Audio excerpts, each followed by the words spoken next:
ভাইফোঁটার টাকা দিয়ে কী কী কিনলাম প্রথমে দেখাই। আমি একটা চুড়িদার নিয়েছি। মামারা বলেছিল মামার দোকান থেকে নেবে, তো মামারা বলে গেছিলো যে চুড়িদার নিয়ে নিবি।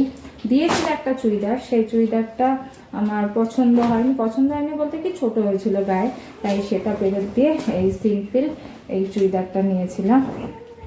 3 ভাই মিলে মামারা চুড়িদার দিয়েছিল, তো ফেরত দিয়ে এইটা নিয়ে এসেছিলাম। এই চুড়িদারটা পিঙ্ক কালারের ওপর এরকম, এটা হচ্ছে নায়রা কাটের চুড়িদার। সিম্পল চুড়িদারে আমার পরতে বেশ ভালো লাগে। এই চুড়িদারটা নিয়েছি এরকম দেখতে, আর এর সাথে সিম্পল ওড়নাও আছে, আর তার সাথে এই যে প্যান্ট আছে। এরকম একটা চুড়িদার আমি নিয়েছি। আর দিদির জন্য নিয়েছি, আমি তো এরকম ঘর থেকে বেড়াই না, দিদিরটাও এখানে একটু বেরোয় বলে দিদির জন্য এইরকম চুড়িদারটা নিয়েছি। এরকম চুড়িদার আমি আগের বছর নিয়েছিলাম, তাই দিদির জন্য এই চুড়িদারটা নিয়েছি। এরকম কাজে সিম্পলের ওপরে ভালো দেখতে, ওর অকেশন থাকে, তাই ও আমাকে বলে দিয়ে তুই পছন্দ করে নিয়ে আসিস, তাই এই চুড়িদারটা নিয়ে এসেছিলাম ভাইদের টাকা দিয়ে।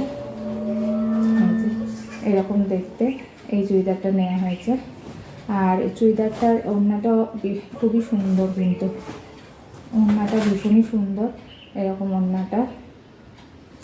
আর প্যান্টটা হচ্ছে বেশি সুন্দর লেগেছে আমার।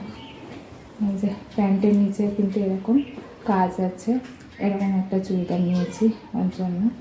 কালারটা কিন্তু খুব মিষ্টি, আমার তো খুব ভালো লেগেছে। দিদি বলছিল হালকা কালার নিতে, আমি হালকা কালার ঠিক আছে, এটা তো সবসময় পরিস। এটা খুব একটা মিষ্টি কালার, মানে গ্রিনটা ঠিকঠাক আসছে না, ডিপ গ্রিন না, এটা হালকা গ্রিনের ওপর খুব সুন্দর দেখতে। এই চুড়িদারটা নিয়েছি।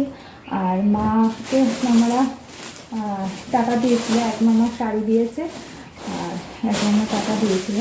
মা শাড়িটা দেখাচ্ছি তোমাদের পরে। আর এই টাকা দিয়ে এই কম্বলটা নিয়েছিল, একদম হালকা পাতলা কমফোর্ট টাইপ বলতে পারো। এই হালকা, আমাদের এখানে তো এখন আর শীতে সেইভাবে পড়ে না, এই হালকা শীতে পরার জন্য এরকম একটা কম্বল নিয়ে এলো মা ওই টাকা দিয়ে। এই ভাইফোঁটার শপিং। আর তোমাদের পরে দেখাচ্ছি মাকে কি শাড়ি নিয়েছে। দিয়েছিল মামারা এই শাড়িটা,